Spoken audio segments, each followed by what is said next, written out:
Today I'm going to see if I can turn this dollar store foam pumpkin into something a little more realistic.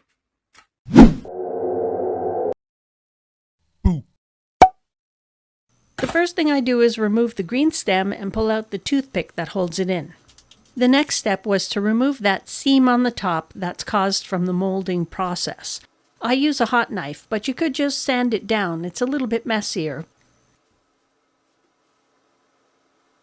Sanding will work fine, but a hot knife is faster and more efficient.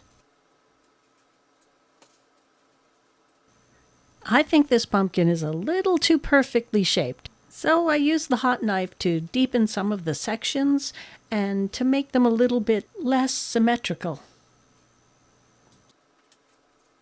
At this point, you can do as much or as little as you want. I want this pumpkin to have character and to be the polar opposite of what it was. So I'm going to be making deeper sections and adding in textures and making it look a little bit more older and gnarled.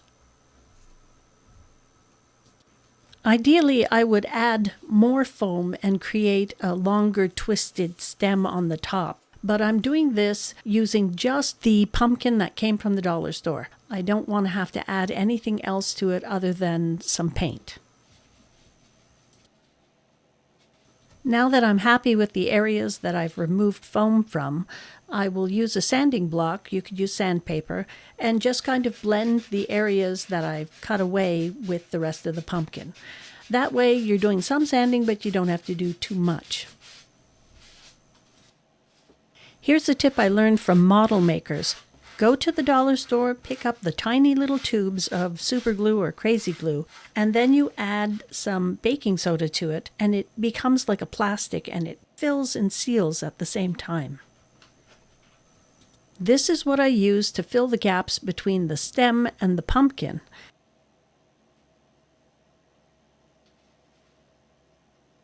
And then I thought, well, I'll also add a couple of little bumps onto the pumpkin using it, putting little drops and then adding the baking soda.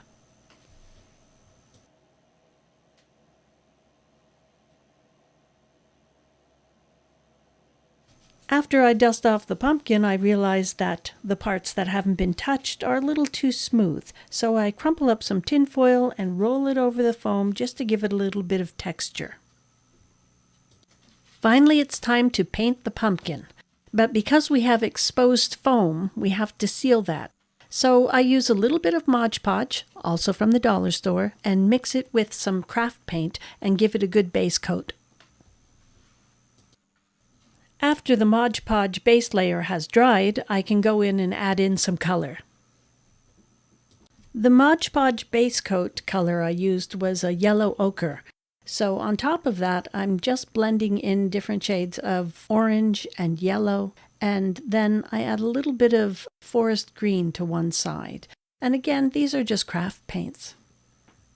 I use a Q-tip dipped in some of the yellow-orange paint to highlight some of the little bumps that I've added to the surface of the pumpkin. And there you have it, a way to turn a neon orange dollar store foam pumpkin into something that looks a little bit more realistic. You can support my channel by subscribing so YouTube will share my videos with more people. If you enjoyed this video, please give it a thumbs up. And if you ring that bell, you'll be notified every time I post a video. Thank you for watching.